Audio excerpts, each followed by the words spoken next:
সম্প্রতি বাংলাদেশের প্রেক্ষাগৃহে মুক্তি পেয়েছে শাকিব খান অভিনীত দরদ সিনেমা।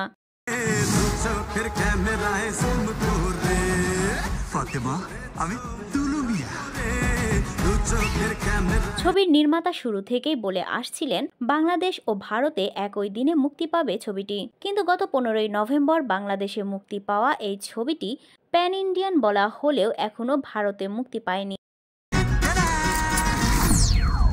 কেমন লাগতেছে?